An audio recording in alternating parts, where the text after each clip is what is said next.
comigo Êxodo capítulo 15. Irmãos, eu quero que você fique à vontade aqui nessa noite, mas não dispersa, não fique conversando muito. Na verdade, não fique conversando nada. Fique ligado naquilo que Deus está falando, naquilo que Deus está fazendo, amém? Não disperse.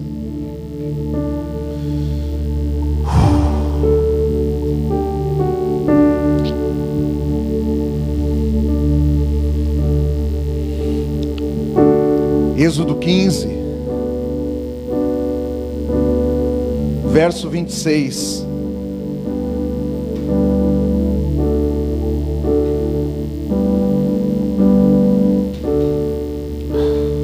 Espírito Santo.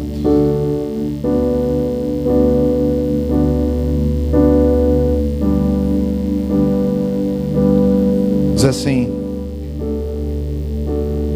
também disse a ele: se ouvires atentamente a voz do Senhor teu Deus, e fizeres o que é bom diante dele, obedecendo os seus mandamentos, e guardando todos os seus estatutos,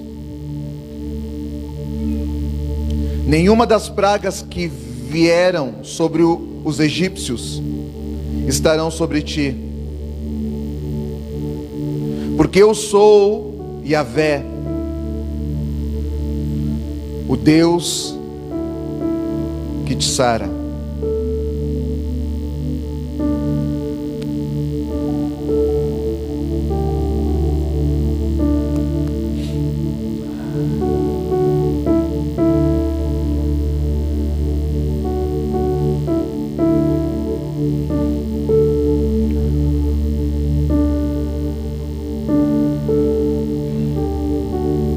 Amém. Obrigado, Jesus. Manifesta aqui, Senhor, nessa noite a tua graça, a tua presença,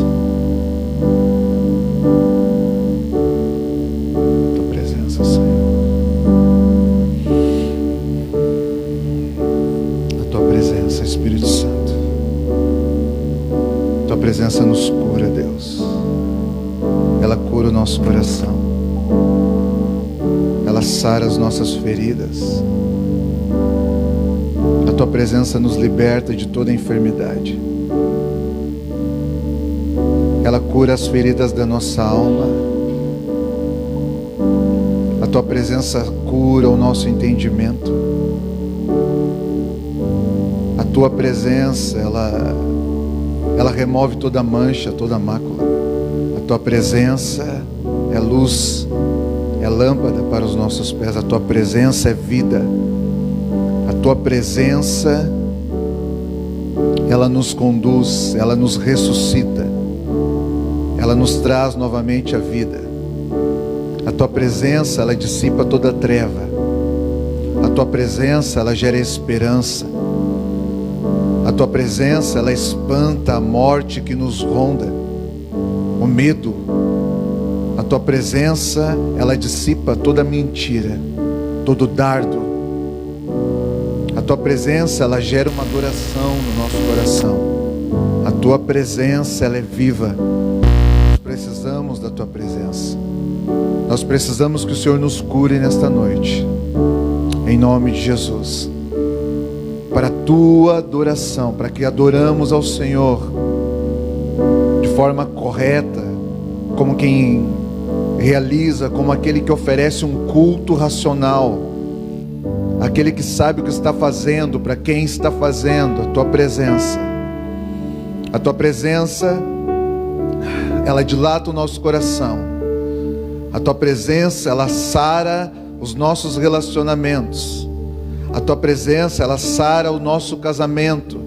A tua presença, ela gera expectativa. Ela nos dá a perspectiva de um amanhã e de um futuro. A tua presença, ela nos tira das trevas. A tua presença, ela nos remove. Ela remove toda a lepra que é em nós. A tua presença, Senhor. Nós te entregamos o nosso coração. Nosso coração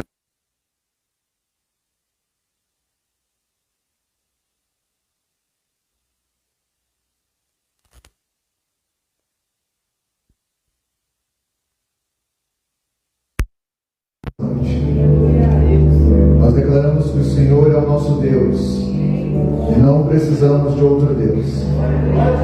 Nós não queremos outro Deus. O Senhor é suficiente. O Senhor é santo. O Senhor é justo. O Senhor é o primeiro e o último. É o início e o fim. O Senhor é tudo que nós precisamos. No Senhor está a vida. No Senhor está a salvação. A fé, ela procede do Senhor. Aleluia. Louvado seja o nome do Senhor. Em nome de Jesus, nós adoramos ao Senhor nesta noite. Em nome de Jesus. Aleluia. Entregue o seu coração ao Senhor nessa noite, amém? Glória a Deus.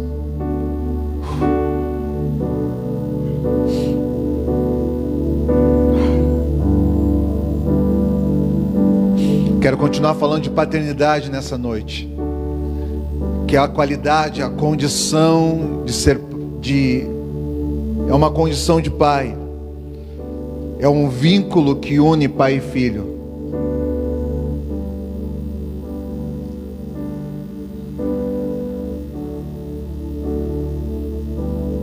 Semana passada nós meditamos numa palavra em que Moisés, numa conversa de quem mostra ter uma intimidade muito grande com Deus, ele fala: é o momento de entrar na terra prometida, é o tempo de estar perto de entrar naquele lugar que Deus falou, está perto de tomar posse daquilo que Deus falou, queria fazer, queria exercer, queria dar. Moisés pega e diz para Deus assim: Deus, eu quero conversar um pouquinho contigo. Não me faça subir a lugar algum se a tua presença não estiver comigo. Aquilo que o Senhor vai nos dar é bom, mas se o Senhor não estiver comigo, não é suficiente. Não é bom o suficiente. Moisés, um homem corajoso. E esse texto que nós estamos lendo agora é um texto, é um momento pós a saída do Egito. O povo tinha saído do Egito, tinha atravessado o Mar Vermelho.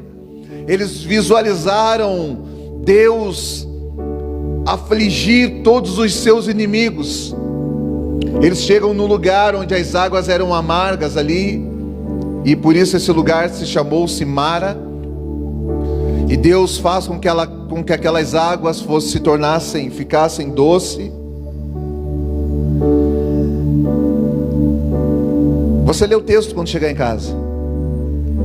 E depois o Senhor fala essas palavras que nós lemos aqui: se você ouvir atentamente a minha voz, se você guardar os meus mandamentos, se obedecer os meus estatutos,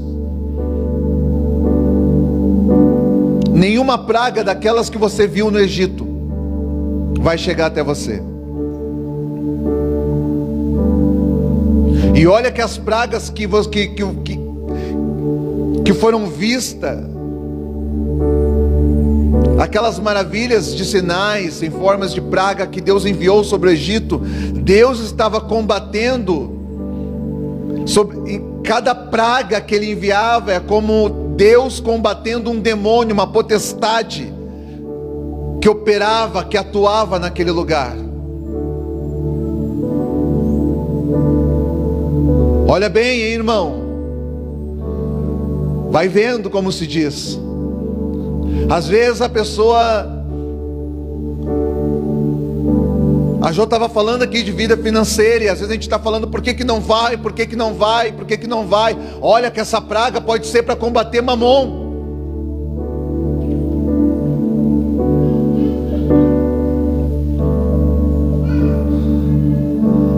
Mas aquilo que Deus enviou, aquilo que Deus fez, foi para subjugar o demônio, a potestade, e gerar libertação. Então nós temos que entender se aquilo que vem, que se dá contra a casa, ela vem de Deus ou vem do próprio Satanás. Porque se vier de Deus, ainda que seja uma praga, é para subjugar aquela potestade, aquela entidade. Mas se for do Satanás, é para destruir aquela casa, aquela família, aquela aliança. O que estamos passando, nós precisamos discernir da onde vem. Se a tempestade vem de Deus, a tempestade que se deu contra o barco de Jonas, ela veio de Deus. Mas a tempestade que se deu contra o barco dos discípulos, que estavam atravessando para o outro lado, não veio de Deus. Então, discernimento ajuda bastante. Por que que está acontecendo o que está acontecendo? Mas se nós ouvir e obedecer o que está escrito, nenhuma praga se chegará à nossa tenda. Nada. Porque eu sou o Deus que te sara. Yahvé que te sara. Sabe, daqui saiu Jeová Rafá, que nós ouvimos falar. O Deus que te sara. Irmãos, o povo tinha sido liberto. Eles saíram do Egito. E agora Deus estava falando, agora eu preciso sarar o teu coração. Porque libertação é uma coisa, mas cura é outra. Nem todo mundo que foi liberto foi sarado. Talvez alguns de nós fomos libertos, fomos libertados, mas agora, quem sabe, alguns de nós estamos num processo de sermos tratados, curados, sarados. Não pensa que tudo que Deus faz na nossa vida, na vida de um homem, de uma mulher, é como se fosse o passe de mágica, que na verdade é isso que nós gostaríamos que Deus fizesse, resolvesse a nossa vida da noite para o dia. Não é assim que acontece, não é assim que se dá. Deus é um Deus de processo, e nós precisamos, mesmo que não venhamos a entender o processo, nós precisamos nos submeter aos processos. Eu sou o Deus que te sara, diz o Senhor. O Senhor falou que Ele é assim para conosco, mas será que nós vemos Ele desta forma? Deus é o Deus que nos abençoa. É como se Ele falasse, eu sou o Deus que te abençoo. Mas nós o vemos também dessa maneira, como Ele diz que Ele é. Porque uma coisa é quando Deus fala a respeito de si mesmo, outra coisa é se nós conseguimos entender e visualizar a Deus, é olhar para Deus e ver como Ele falou que Ele é. Isso são coisas diferentes. Irmãos, a gente ouve falar que o amor de Deus, ele é incondicional para conosco. Deus nos ama e ponto final. E nós? De cima para baixo o amor é incondicional, mas de baixo para cima, como é que é? O nosso amor é incondicional? Deus para nós é realmente Jeová Rafá, o Deus que sara? Para nós, Ele é realmente o Deus que abençoa? Porque não pode ser o Deus que abençoa só quando Ele está exercendo a bênção, manifestando a bênção. Não, mesmo que Ele não esteja fazendo alguma coisa, Ele é o Deus que abençoa. Mesmo que Ele não esteja sarando, operando cura, Ele é o Deus que cura. Então nós não podemos estar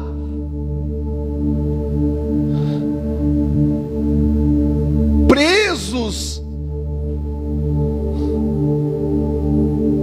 na movimentação de Deus. Nós precisamos estar aprisionados no amor de Deus, que é o próprio Deus.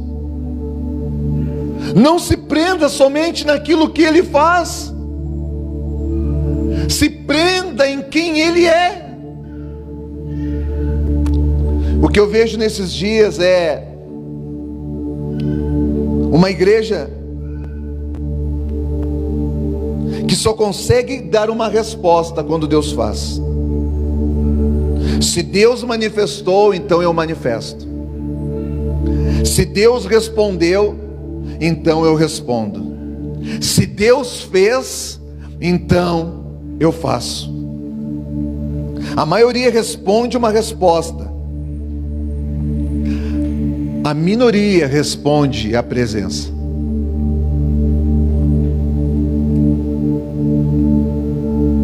Quando Deus fez o que eu pedi, então eu dou uma resposta em forma de adoração. Quando Deus manifesta algo por meio da sua glória, por meio do seu poder, então eu dou uma resposta àquilo que Deus está fazendo na minha vida. Mas quando Deus não faz nada, eu saio da presença, eu desalinho, porque Deus não fez. Tem pessoas que só dão uma resposta, que só respondem à resposta de Deus. A gente fica esperando Deus fazer mais alguma coisa, e se Ele não faz, você não se move.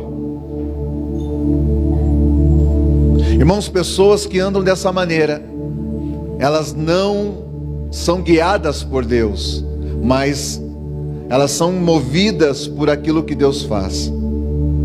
É por isso que muitas pessoas, quando são paradas, quando Deus para de fazer, automaticamente elas são paradas, elas param de andar. Por quê?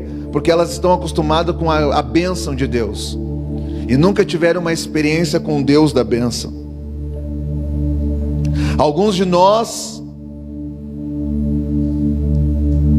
está literalmente alicerçado na movimentação da manifestação, ou seja, Deus tem que estar sempre fazendo alguma coisa para eu andar com Ele, para eu segui-lo. Quando Deus não faz, eu paro. Então não é Deus que nos move, é as coisas de Deus, e nós temos que cuidar isso. Se Deus não fizer, nós paramos. Se Deus não fizer, irmãos, preste atenção, se Deus não fizer, nós não. Por que nós temos que continuar? Porque se Deus não fizer, quando você para, se Deus não fizer, nós não seremos. O processo de caminhada com Deus não tem a ver com aquilo que está sendo realizado, mas tem a ver com quem estamos nos tornando, com quem nós estamos ficando um pouco mais parecido. É um processo de aperfeiçoamento, é um processo de restauração à imagem e semelhança de Deus. Se nós pararmos de caminhar, travamos, trancamos o processo de se tornar. A criação, ela guarda com uma expectativa a manifestação dos filhos.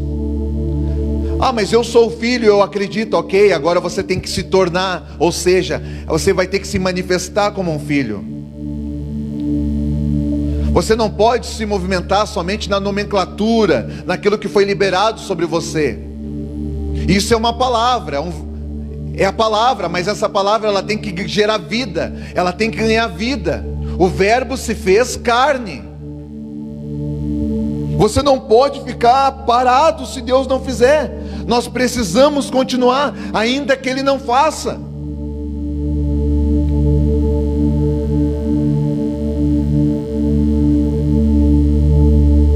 A nossa caminhada, ela não pode estar fundamentada nas coisas boas que nós esperamos Deus fazer e que Ele tem que fazer. Não!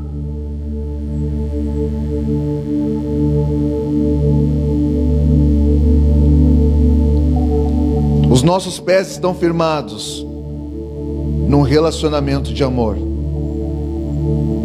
de entender quem é o Senhor. Irmãos, as fases de um processo, Eu quero dizer para nós aqui, em Jesus, existem tomadas de decisão que são determinantes. Certa vez Jesus falou: eu sou o caminho, a verdade e a vida. Ninguém vem ao Pai a não ser por mim. Irmãos, quando nós chegamos e entramos nesse lugar, na pessoa de Cristo, não significa que você já conhece tudo sobre Deus. Na verdade, nunca ninguém vai saber todas as coisas sobre Deus. Mas viver as fases do processo não depende só de Deus, depende também de mim e de você. Tomada de decisão, submissão, obediência. Tem pessoas que entraram no caminho e nunca conheceram a verdade. Jesus não é só o caminho, Ele é o caminho, a verdade e a vida. Tem pessoas que você vê que não tem vida de Deus, e nem a verdade de Deus. É só entrou no caminho. E o caminho é como se fosse aquela primeira fase. Filhinhos, jovens e pais, lembra da primeira fase? Onde você ora a Deus e Deus faz tudo que você quer. Os mimos de Deus. Tem coisa que você nem precisa e você chora: eu quero chupeta. E Deus te dá, por quê? Porque você é filhinho. É a primeira fase. Abre uma porta para mim aqui. Aí Deus abre a porta para você. Deus me dá isso aqui, Deus dá para você. Você entrou no caminho, é a primeira fase. E tem gente que está estagnada nesse lugar e não consegue mais sair. E pensa que Deus mudou. Não. É que, irmãos, pensa. Estou vendo crianças pequenas aqui, ó. Enquanto essas crianças têm 3, 2, 4, 5 anos, tem coisas que elas vão pedir que nós vamos fazer. A gente sabe que faz parte da criancice. Agora, quando essa criança tiver 18 anos e ficar batendo o pé: pai, me dá, você vai dar? Não, você não vai dar, porque não é mais criança. Mas se tu não me der, eu não vou sair daqui. Eu não posso fazer mais nada por você. Para nós continuarmos, não depende mais de mim, depende muito mais de você. Não, chega um tempo que você tem que sair dessa parte e entrar num ambiente de verdade em Deus. Por que a maioria não quer sair desse lugar? Porque, irmãos, num ambiente de verdade é a verdade. A verdade que nós conhecemos a verdade, e ela nos liberta. Ela nos liberta de quê? De nós mesmos, do nosso ego, do nosso egoísmo, da soberba. É uma libertação. A verdade, ela nos mostra que, na verdade, não é Deus que tem que fazer para nós. Agora é nós que vamos fazer com Deus. Ele não é Deus para fazer a nossa vontade. Nós fomos criados para a glória de Deus. Não é Deus que vai fazer a nossa vontade. Isso é uma verdade que poucos querem aceitar. Por quê? Porque é melhor ficar naquele ambiente onde a gente pede mamar e o pai dá. Quer chupeta e o pai dá. Quer o brinquedo e o pai dá. É muito boa essa fase. Irmãos, dê continuidade na sua caminhada com Deus. A verdade, quando você vai para uma fase, a próxima fase, a fase da verdade, esse ambiente é um ambiente também de responsabilidade. E nós não queremos isso. A maioria de nós não quer isso, porque responsabilidade exige.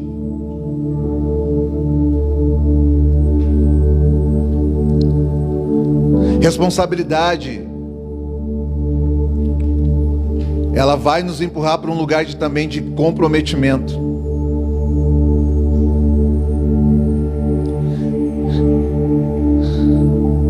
No ambiente de verdade,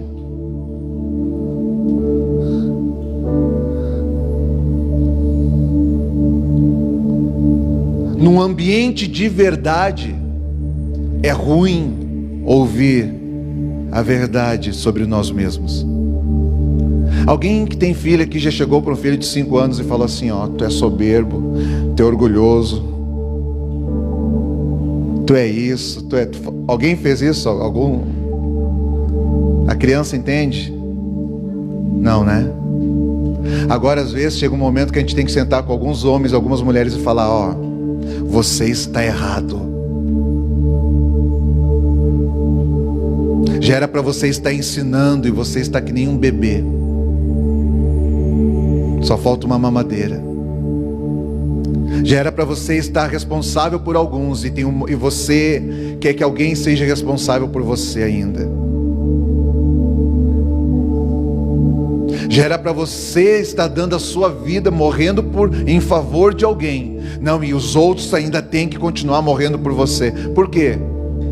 Porque você não quer sair desta fase da criancice. Você entrou no caminho e ficou ali.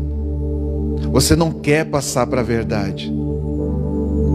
Mas só a verdade de Deus pode gerar vida de Cristo em nós.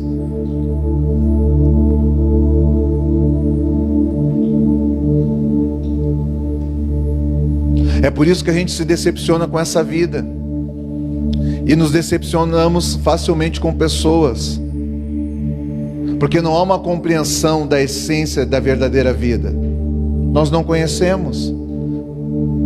Nós travamos no processo. Não, irmãos, nós precisamos dar continuidade. O que Deus faz é bom, mas quem Deus é muito melhor. Dê continuidade na sua caminhada com Deus, porque isso tem a ver com quem estamos nos tornando nesses dias.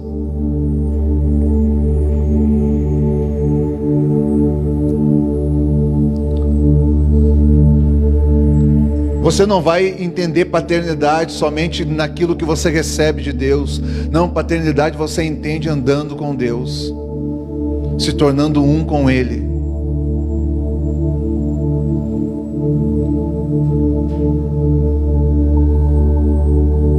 A qualidade de um pai você não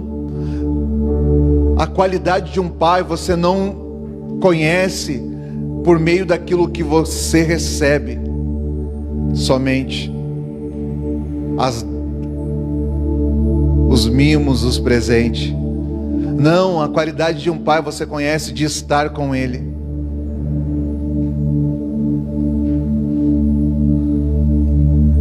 Uma vez eu estava falando com um amigo e a gente às vezes dá presentes, trabalha, rala para dar um baita de um presente para os filhos assim, e aí você dá um presente e os filhos curtem muito, daí 2, 3 dias, uma semana já esqueceu, já está pedindo outra coisa, não marca às vezes, né? Agora, às vezes você pega e faz sai para andar de bicicleta, dorme numa barraca. Você faz algo junto, você não deu nada assim, você fez algo junto, e nunca mais eles vão esquecer aquele momento. Porque paternidade a qualidade de um pai, é algo que precisa ter transmitido por meio de uma experiência verdadeira, viva, sólida, e não somente por um presente. A gente sabe, nós conhecemos sobre isso. Não é suficiente. Os presentes são bons, mas nada substitui a presença.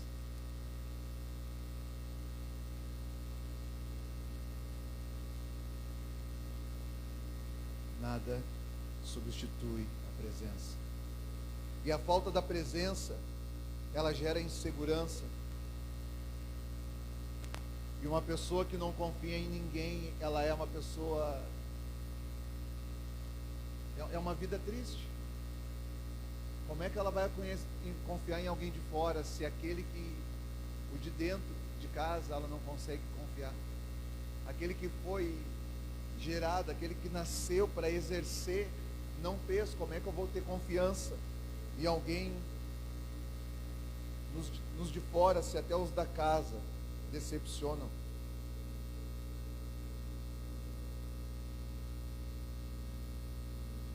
Deus ainda está manifestando um tempo paterno. Isso não tem a ver com o que temos, mas tem a ver com o que somos.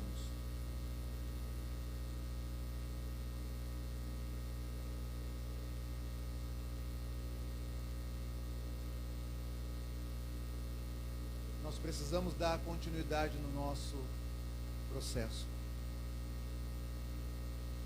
É estar com Ele até se tornar um com Ele. Enquanto estivermos longe de Deus, Ele sempre será Deus e nunca será um Pai. E porque estamos longe, o pecado habita no nosso meio. Porque há o medo. Tem pessoas que o medo faz com que elas prefiram a maldição do silêncio do que a liberdade da verdade. Pessoas que não entram num ambiente de verdade, elas não estão nesse lugar. É por isso que guardam seus segredos, as 7 chaves. Os segredos, tudo bem, segredo é segredo, mas tem gente que guarda os seus pecados, as 7 chaves. Não, os pecados não devem ser guardados, eles devem ser expostos, não para todo mundo, mas quem sabe para a pessoa certa, alguém que vai orar por você, que vai interceder por você, vai chorar com você, porque o pecado ele é dissipado quando ele é exposto. A cura, você só consegue tratar uma ferida se você tiver acesso a ela. As feridas que não são expostas, você não consegue remediar, você não consegue tratar. Por que isso acontece? Porque estamos longe de Deus. Não, você está no caminho de Deus, mas não entrou na verdade de Deus. E quando você não está na verdade de Deus, você não consegue, essa verdade não consegue operar, ministrar em você, para que você passe a andar na verdade. O que é andar na verdade? Vou dar um exemplo. Quando você erra, quando você peca, você faz o que tem que ser feito em verdade. Você não esconde a mentira. A mentira não é algo para ser escondido, ela é algo para ser dissipado, tratado, curado. O medo faz com que pessoas prefiram a maldição do silêncio do que a liberdade da verdade. Você sabe o que lembra daquela mulher que foi pega em um ato de adultério flagrante? Sabe o que libertou ela? A verdade. Não a verdade que os homens falaram. Mestre, esta mulher estava em adultério. Isso era verdade. Não, a verdade que libertou ela foi Jesus. Porque eles levaram a mulher a Jesus. E os homens expuseram. Os homens expuseram aquela mulher. E quando você expõe o pecado, a verdade te cura.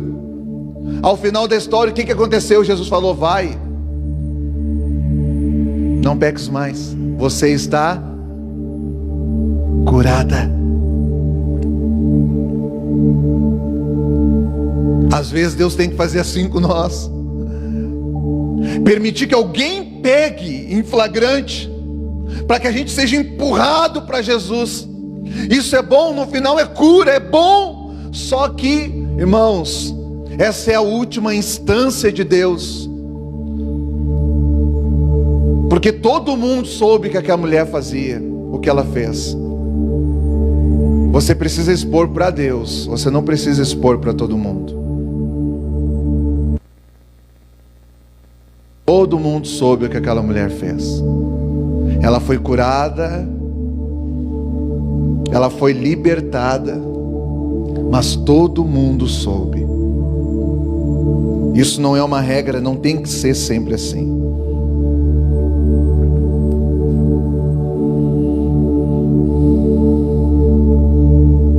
A paternidade de Deus, ela é importante, porque mulheres criam meninos, os pais criam os homens, e depois de criá-los,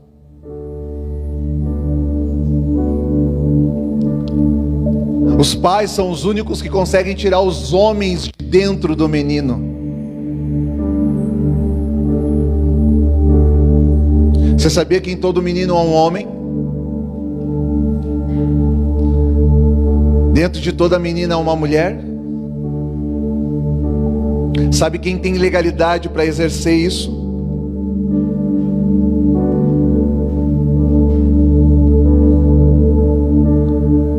Homens e mulheres que estão sofrendo, se submetendo ao processo de Deus.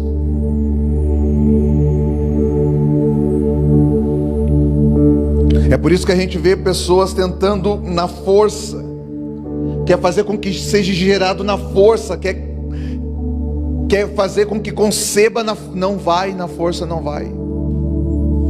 Não é por força nem por violência, é pelo Espírito.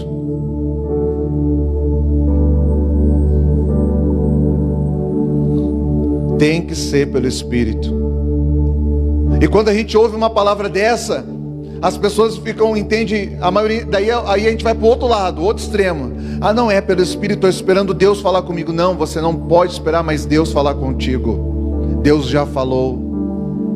Tem gente que ainda está esperando mais uma resposta, mais uma movimentação, Deus fazer de novo. Faz de novo, não! Deixa eu falar, Deus já fez. Quando Adão e Eva pecaram, Deus nos deu Jesus. Ele já fez. A resposta de Deus para o pecado foi Cristo. E nós estamos esperando ainda algo mais? Não. Agora é nós que temos que dar uma resposta a Ele. Mas não a sua movimentação, e sim a sua pessoa, a sua presença.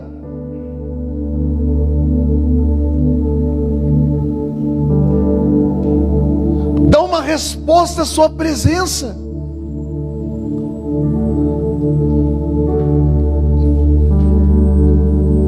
Sabe quem é que está livre da enfermidade? Está aqui, não é eu que estou falando.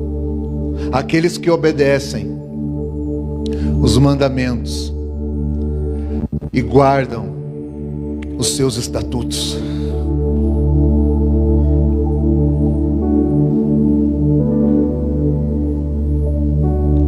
Aí ele diz assim: eu sou Jeová Rafá, o Deus que te sara.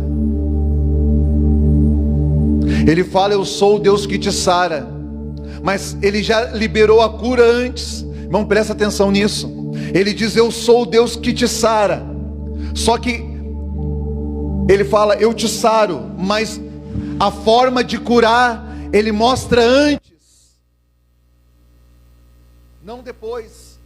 Ele fala, eu sou o Deus que te saro. Como? Eu te saro quando você guarda o que eu te falo.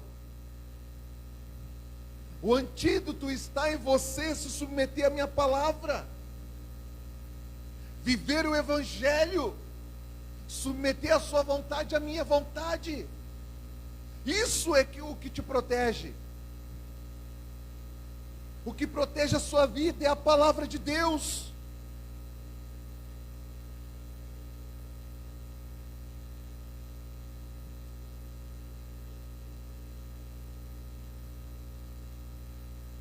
Nós precisamos dar continuidade nos processos. Tem gente que ainda está no caminho. Tem gente que está na verdade, tem gente que está na vida ou entrando em um deles. A cada momento que nós vamos andando, conforme estamos andando com Deus, somos aperfeiçoados nele, e os nossos valores vão se equiparando, se igualando, se tornando, ao passo de se tornar um com ele. Os valores de Deus passam a ser os nossos valores. Os princípios de Deus passam a ser os nossos princípios.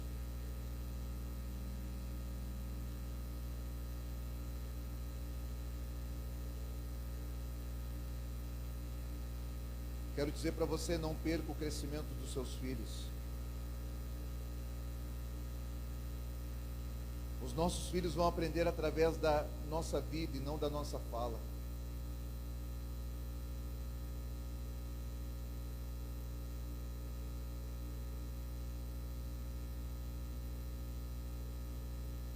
Uma mentalidade familiar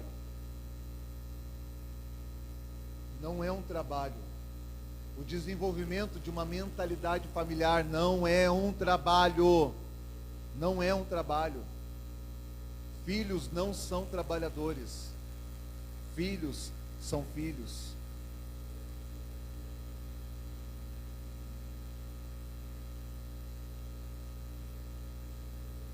O menino Jesus era de Maria, mas o filho era de Deus.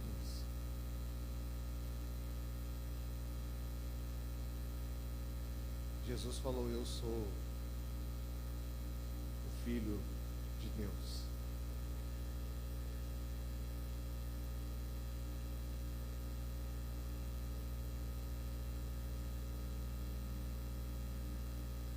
Se obedeceres os meus mandamentos e guardares todos os meus estatutos, nenhuma das enfermidades porei sobre ti, que pus sobre o Egito, porque eu sou Jeová Rafá.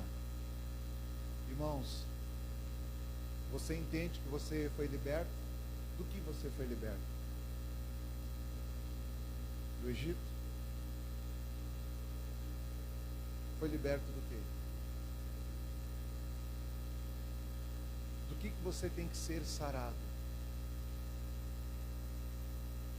Porque a falta da libertação, o escravo ele tem vontade, mas não tem condição de exercer a sua vontade, porque é escravo, está aprisionado. Agora ele recebeu libertação, mas não consegue caminhar por causa da sua enfermidade. Não é mais escravo, mas é um enfermo.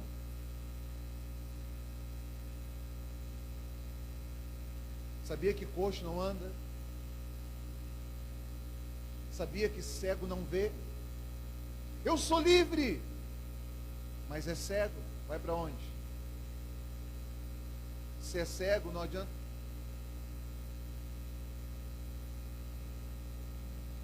É livre, mas ainda está cego. Tem diferença?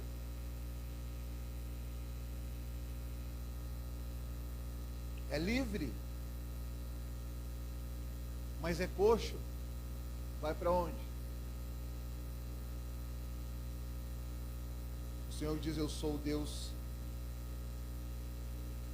que te sara. Rafá.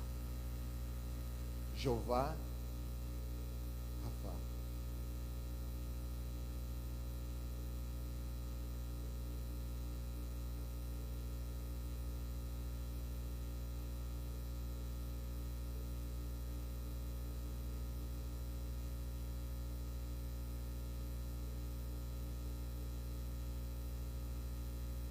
Existem tratamentos que você vai tomando os paliativos.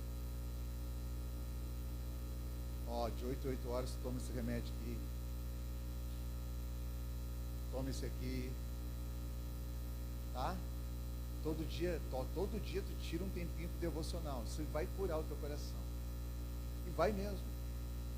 Você começa a ter contato, né, com aquilo que tem condição de gerar cura. Ok. Às vezes é uma injeção, ela é mais eficaz que o comprimido, né? É, né? Senão as vacinas poderiam ser um comprimido, né? O que é vacina?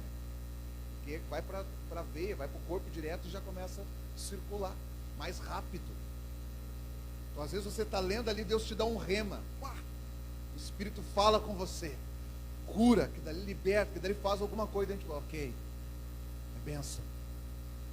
Agora, tem vezes que não adianta nem esse tipo de tratamento, nem uma injeção. Não. Às vezes você vai ter que ir para a mesa de cirurgia.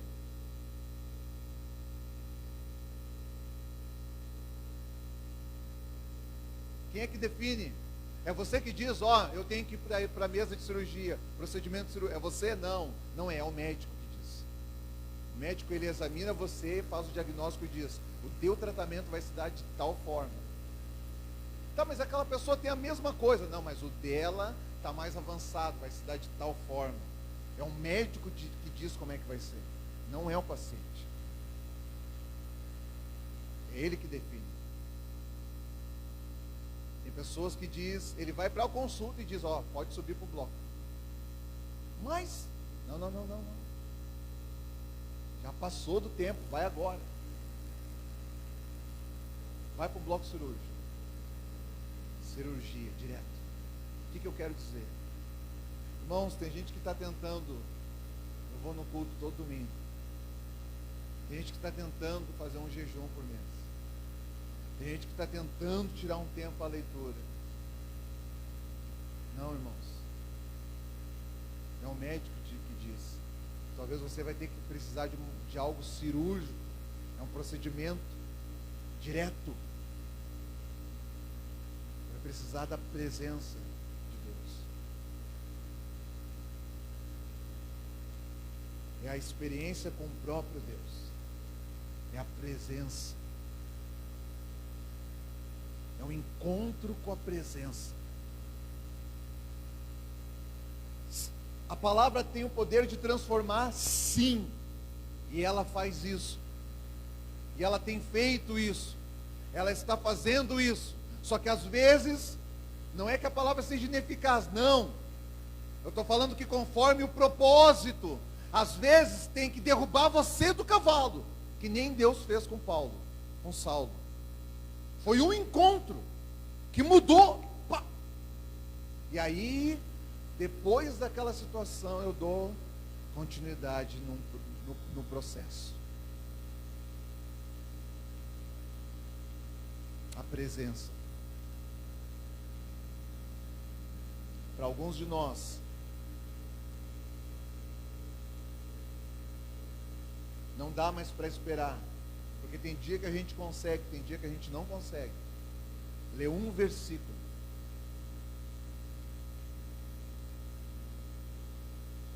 É só uma casca. É só uma casca falando de Deus. Não há verdade, não há vida. É só alguém falando do caminho. E todo aquele que fala do caminho, ele fala das coisas que acontecem no caminho. Deus fez. Aquele que está na verdade, ele não fala mais do que Deus fez. Ele fala do que Deus está fazendo. Aquele que está na vida, ele fala do que está se tornando. Como é que eu falo de mim mesmo? Sobre o que eu estou me tornando? Não falo mais de mim, eu falo sobre alguém. O quanto eu ainda preciso morrer para que alguém viva. Eu morro por causa de alguém. Alguns de nós precisamos ter um encontro com a presença. Porque a presença é o que vai, é o procedimento cirúrgico espiritual que nós necessitamos, que nós precisamos. A presença de Deus, ela precisa tocar no nosso entendimento, no nosso coração, em quem somos, para que haja uma cura. A A presença de Deus. A presença. Porque a maioria de nós, nós já ouvimos muitas coisas, mas não é que a palavra não seja suficiente, já não nos toca mais. A mente está cauterizada, está bloqueada, não entra. Entra a palavra, mas eu não entendo a essência daquilo que eu estou ouvindo. E eu vou levando a minha vida, vou levando. Agora o meu maior cuidado o meu maior cuidado é o zelo pelas coisas que são certas. É o jovem rico. Eu não fumo, eu não bebo, eu não roubo, eu vou aos cultos aos domingos. É o jovem rico. Mas não tem a vida eterna. Ele ainda está atrás de algo que ele não sabe o que é. Ele está cuidando para fazer tudo certinho. Mas ele se deu conta que mesmo fazendo as coisas certinho, algo estava fora do lugar. Porque aqui dentro, irmão,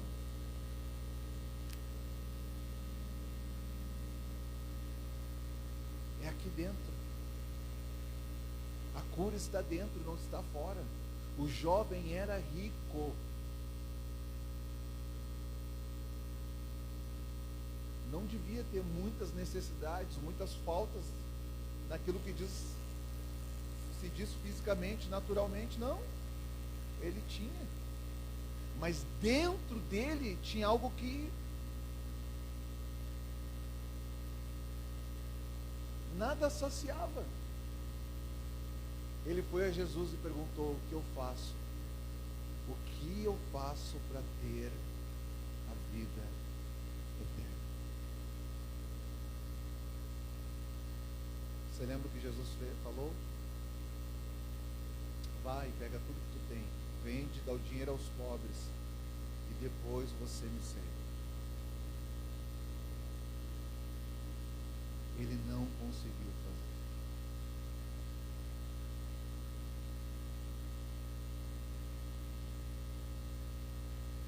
Ele não conseguiu fazer.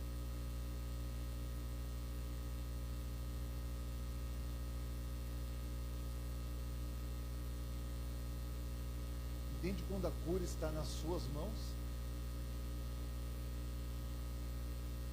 E não nas mãos de Deus? Porque de Deus já há um sim, está disponível, foi liberado. Mas quando está firmado na decisão que temos que tomar, e essa decisão confronta quem somos, o que temos e o que somos, e a gente coloca tudo isso na balança, com aquilo que Deus falou, a gente ainda fica com o que nós temos, achando que vale alguma coisa, e deixamos de lado o que Deus falou. Tem pessoas que acreditam que ainda podem conviver com uma vida enferma, manca, cega. Mas Deus falou que Ele é a minha cura. Ele é. Se ouvirdes os meus mandamentos e guardar os meus estatutos, então Ele é. Ele se faz cura em nós. Mas eu tenho os mandamentos e eu tenho. Não. Você que tem, como é que você guarda os mandamentos? Quando você vive. O cuidado para viver aquilo que está escrito é dessa forma que nós guardamos os estatutos de Deus. Os estatutos são guardados na forma como se vive. É o cuidado para não fazer nada além do que está escrito. É o cuidado para não infringir o que está escrito. Quando você tem esse cuidado, você está guardando. Você guarda pelo meio de vida, pelo estilo de vida. Não é algo que eu recebo e ponho no bolso, ou numa gaveta, ou num cofre. Não, eu guardo no meu coração e vivo. Então você o guarda. E quando você guarda aquilo que você decidiu guardar, guardará você o Deus que te sara. Se coloque de pé.